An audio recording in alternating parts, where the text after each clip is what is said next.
قافدك صلافين قرمو هيفين دمن خوش جي تماشوان دمي لحف قهاندنا كردان را ديارينا ابوي هيفيه كو ام كردان بقهين نائي كو سرحاتي و بويرن لجهان دقامن بيك بهورين داخل شمو جفيري جي استوديو دنج امريكا لواشنطن دي سي ديت قلب بين ران هيفي ديكن بابت ما في جاري جي جوارا آماده كرين بسود ومفا وبدلي وابن أسد بيجا باري يكي يسيستما روسي جبو برفانيا عثماني جاشت سوريا ولنافندك هزري ليرا واشنطن تاي باتمند مشتمره ديكن لسر شيانا دانانا هريما بي فرين لسر سوريا ركابرين السوري داخوازا روجكا ديار كري جبو دركتنا أسد جدا صلاتي ديكن اگر پشتکداری کنفرانسی آشتی ببن شرعی نافخوی سوریا آگری تندوتیجین عراقی گردکا نظمی گر اندام پارلمان ترکیه دبیجا ام گهشتنا قناغکنو د پیوندین امریکا و کردان دا او قانون نه ین پنابریه گرین کارت به شانس ج امریکا را یان گرین کارت لاتری و بردکا اری خلکی کی ولاتی پتر پشتکداری برنامه گرین کارت لاتری دکن ایران، اوکراین، بنگلاديش یان نيجيريا حتا داویا برنامه دگلمه بمینن جبو زانینا برسوا راست. سلاوین دوباره تماشاوانین هجا سروکی سوری بشار الاسد گوتیا دزگاه کا راگهاندنا لبنان ولاتیوی باری یکم یه سیستما موشکن بروانیا عثمانی یا روسی اس 300 ورگرتنا افادیشیانی بده هیزینوی هر مایتی کرنا کا بیانی د سوریا دا جناو با لی وزیر بروانیا اسرائیل دی بیشتن دبا او وی سیستم جناو بن لهمان دمجی وزیر درو سوریا دی بیشتن شام دی تولیا هر هريشكا إسرائيلي لسر أرض سوريا بسطينة أننا اليوم من يتابع ئەمڕۆ هەر کەسێک کە ئاگاداری دۆخەکە لە سووریایە دەزانێت کە هێزەکانی چەکداری ئێمە باڵادەستن هەر هێرشێکی ئیسرائیل بێت تۆڵەئاستانەوە یەک ناچێتە پێش و تۆڵەئاستانەوە لە بەرامبەر هێرشەکەدا دەبێت و ئەو چەکانش کە بەکاری دێن إسرائيل دترسى عثماني ويجي بكفتناف موضاي فان موشكين ديجي فروكان كودي شياناوي فابر بكاتنج بو هريشان بما بس راوستاندنا هنارتنا شكان جبو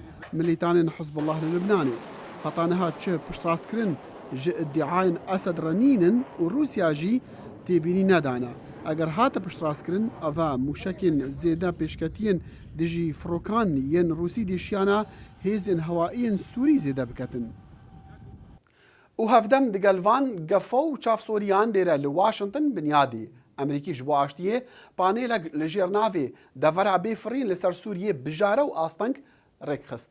ده پانیل دا جمارکا تایبتمندان باورین خوا نیشاندان سبارت شیانا دانانا حریمکا بیفرین لسر سوریا جبو پاراستنا مدنیان جهریشن هیزین رژیم اسد اگر بریارک سیاسی جراحات دان. کامریا کورت کنکشن لوری آماده بو.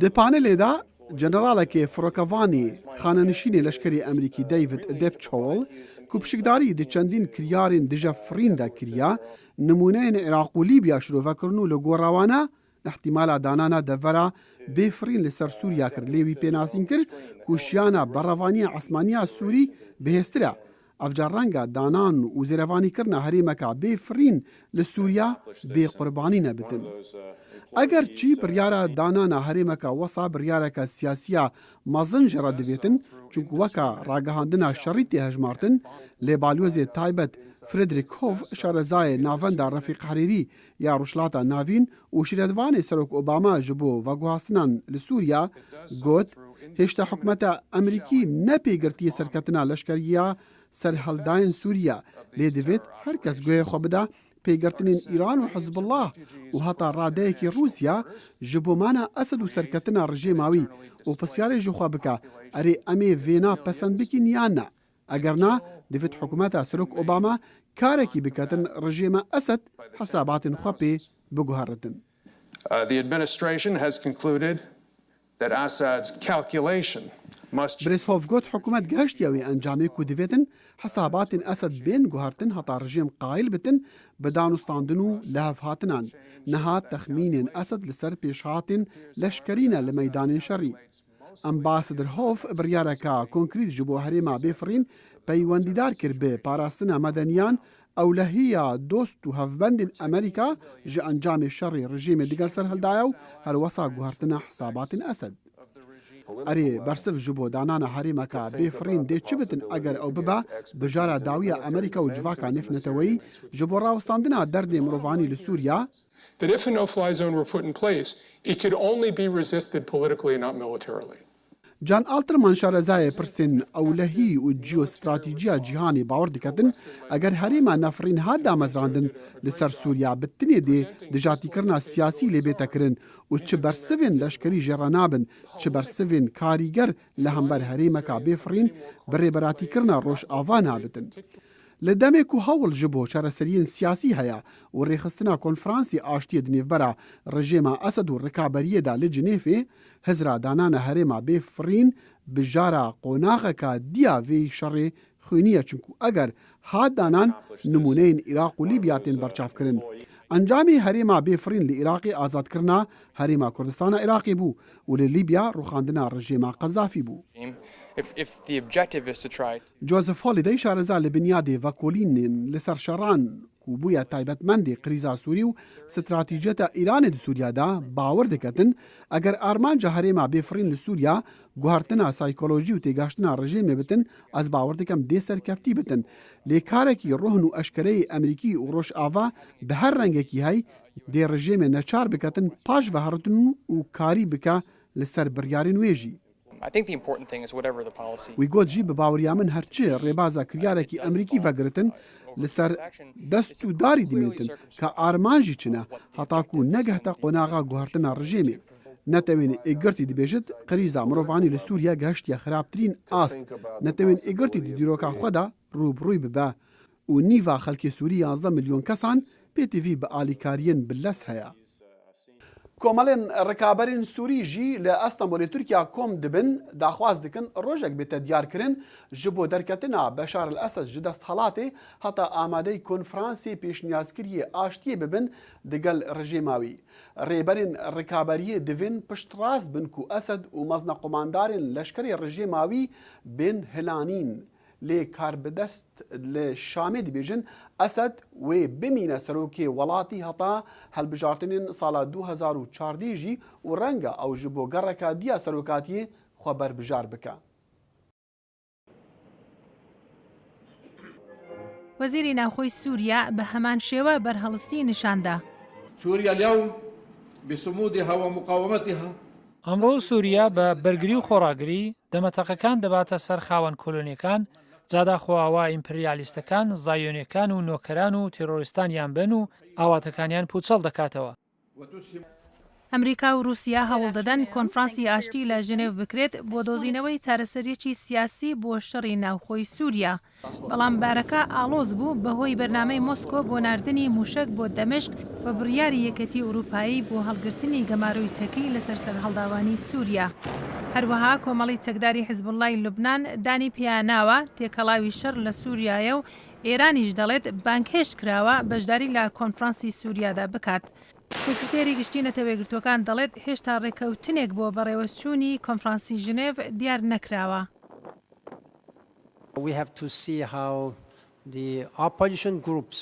ئێمە دەبێت ببینین گروپەکانی ئۆپۆزیسیۆن چۆن باسی مەسەلەی یەکگرتنیان دەکەن. ئێمە چاوەڕوانیمان هەیە کە گروپەکانی ئۆپۆزیسیۆن وەک نوێنەرێکی تاقانە هاودەنگ و یەکگرتوو بن. ئێمە هەروەها هێندێک مەسەلەی ترمان هەیە وەک مەسەلەکانی بەشداریکردن کە چێ لەوێ دەبێت لە کۆبوونەوەکەدا بەشداری بکات. تێبینەکانی بەڕێزبان چەند کاتژمێران دوای ئەوە هاتن ئەنجومەنی مافەکانی مرۆڤی نەتەوەیەگرتووەکان بڕیارێکی پەسەند کرد پێشێلکاری مافەکانی مرۆڤ لە سووریا ناپەسەند دەکات. کۆمیساری باڵای نەتەوەیەگرتووەکان بۆ مافەکانی مرۆڤ هۆشداریدا ئەم شەڕە دەتوانێت هەرێمەکە ناسەقامگیر بکات.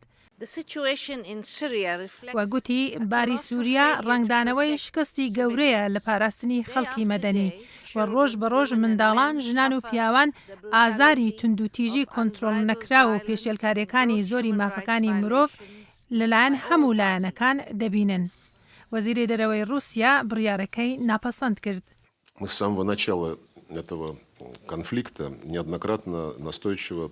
ئێمە لە سەرەتای ئەو شەڕەوە پەیتا و بەردەوام هوشداریمان سەبارەت بەو هەوڵانە داوە کە دەیانەوێت کێشەکە بکەنە نێونەتەوەی سەرەڕای ئەمە هاتنەی میلیتانەکان لە دەرەوەڕا بەردەوام زیادی کردووە لە نێویاندا لە لیبی و وڵاتانی دیکەی خۆرهەڵاتی ناوەڕاست و باکووری ئافریقا هەروەها لە ئەوروپا و هەریمەکانی دیکە لە مانگانەی دواییدا گەیشتنی چەکان بۆ میلیتانەکانی زیادی کردو.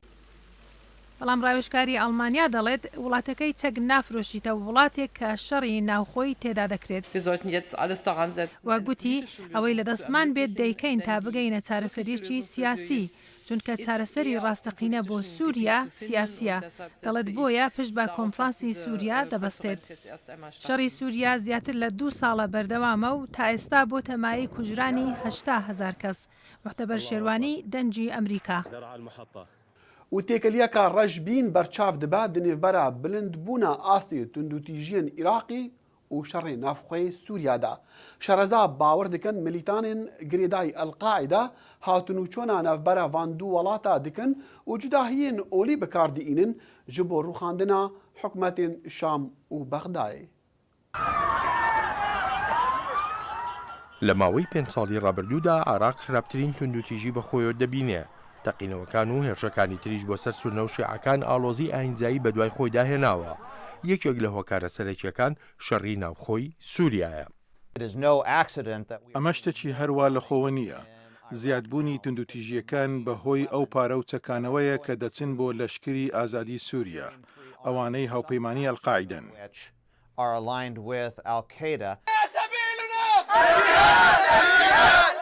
ئەم دیمەنە ڤیدیۆیانە جنگاوەرانی جەبهەت النوسرە نیشان دەدەن و هاوسەرگیری خۆیان بۆ ئەلقاعیدە دەردەبڕن.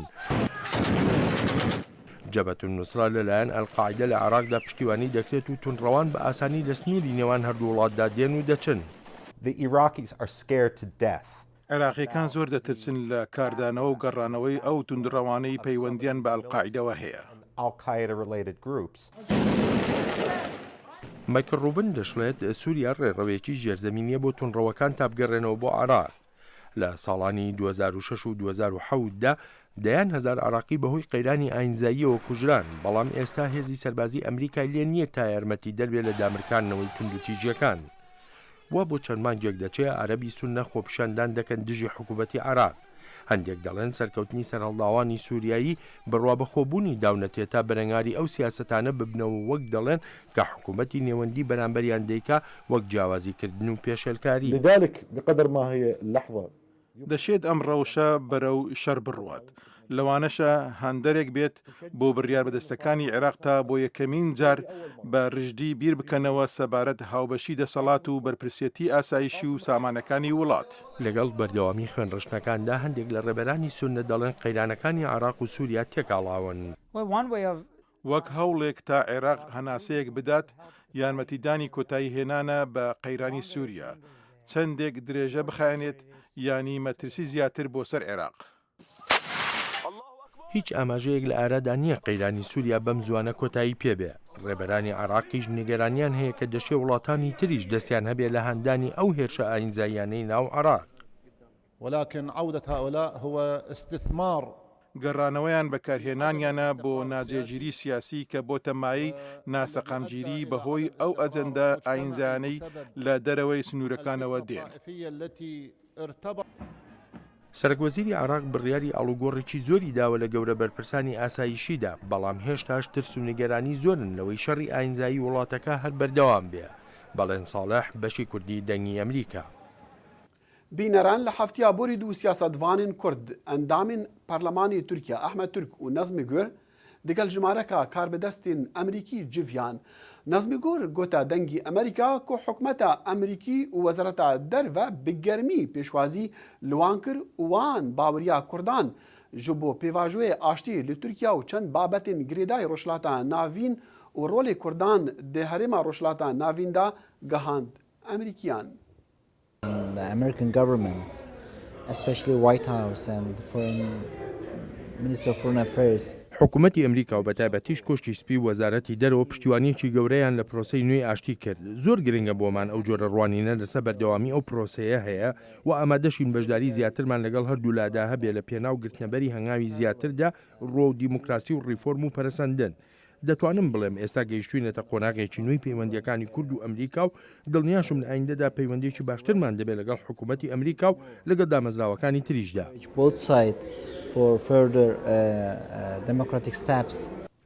نازمی گۆر ئەندامی وانەیە دە پەرلەمانی تورکیادا گوتجی ئەف پرۆسەی ئاشتی استراتیجیە نەبتنێ ji bo Kurd û Turkan belku ji bo tevaya herêma Rojhilata Navîn û delîveya ji Tirkiya re bibite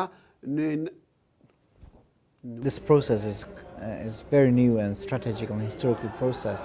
چونکە گەر ئەم کێشەیە تەواو بوو و تورکیا لە وڵاتێکی سەرکوتکەرەوە بۆ وڵاتێکی دیموکراسی ئەگەر دەستوری نوێ ئامادەکرا بۆ ڕێخستنی پەیوەندیەکان لە نێوان کورد و تورکدا لە ڕۆژهەڵاتی ناوەڕاستدا ئەوە لەو بڕوایەدام ئەو کاتە تورکیا دەبێتە یەکێک لە وڵاتانی پێشەنگی ڕۆژهەڵاتی ناوەڕاست. ئێستا بەو هیوایی ئەم پرۆسەیە بە ئاراستەیەکی دروستدا بڕوە ئەوە کورد سوودی لێ دەبینێ لە لایەکی تریشەوە تورکیا و تورکەکانیش سوودی لێ دەبینن ئەو جاش پەیوەندی باشەکان و خواستە باشەکانیش ڕاستەوخۆ کاریگەریەکی پۆزیتیفانەی دەبێ بەسەر سووریاوە. نەبەس سیاسەتوانên Kurd divê bawerê dene ku dawî înana şerê nêzîkî 40 salan digel PKK delîveya zêrîna ji Tirkiya re belku şarezayên Emerîkî jî ev bawerî heye. Ambasador James Holmes serokê Encumena Peywendiyên Amerîka û Tirkiya gote pişka Tirkiya dengê Amerîka eger encamên danûstandinan digel PKK ne diyar bin jî lê niha baştirîn delîveya Tirkiyaya bigehta qonağa dawiya şerê digel PKK. It will be extremely important for the politics. بەڕاستی هەنگاوێکی ئێژگار گرنگ دەبێت لە ڕووی سیاسی و کۆمەڵایەتی لە ڕووی ئابووریشەوە. دەتوانم دڵنیا بکەمەوە وڵاتی یەکگرتوەکانی ئەمریکا بە هەنگاوێکی گرنگ دایدەنێ بۆ بەرژەوەندیەکانی خۆی لە ڕۆژهەڵاتی ناوەڕاستدا. ئێمەش دەخوازیم بەرەنجامی ئەم هەوڵانە ببینین کە ئاشتیەکی هەمیشەیی بە دوای خۆیدا بێنێ. پێشتر دەمگوت بە گومانەوە لەو پرۆسەیە دەڕوانم بەڵام ئێستا گەشتبینم لەو بڕوایەدام ئێستا کاتی چارەسەرکردنی ئەو کێشە لە مێژینەیی تورکیایە. گەلۆ خەلکێکی وڵاتی پتر پشکداری بەرنامە گرین کارت لاتەری یان گرین کارتا بشانس ji ئەمریکا ڕا dikin خەلکێ ئیرانê ئۆکراینە بەنگەلادێش یان نایجێریا لێبەری ئەم بەرسڤا ڕاست بدینوە ما راپۆرتێک هەیە دەبێژتن ڕەنگە ئەف بەرنامە گرین کارت یا بشانس ji ئەمریکا ڕا نەمینە ئەگەر کۆنگرسی ئەمریکی گوهرین د قانونên penaberiyê de pesend kirin. Mebesta vê bernamê ew e delîveya xewna Amerîka bide her kesekî li her cihekî dunyayê.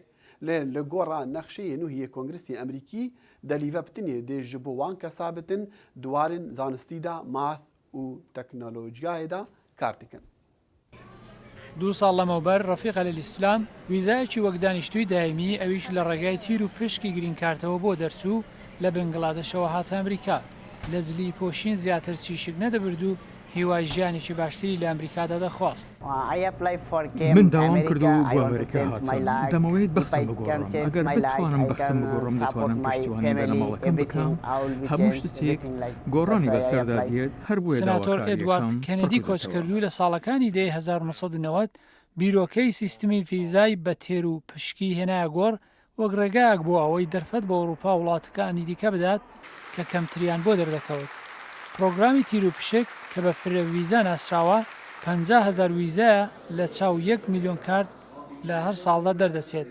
براوەکانی تیر و پشک وەک ئەلئیسلام دەبێت لە ڕابردویان بکۆڵنەوە بەڵام تەنیا پێویستیان بە بڕوانامەی دواناوەندی یان ئەزمموی کار هەیە بۆ ئەوەی شیاو بن.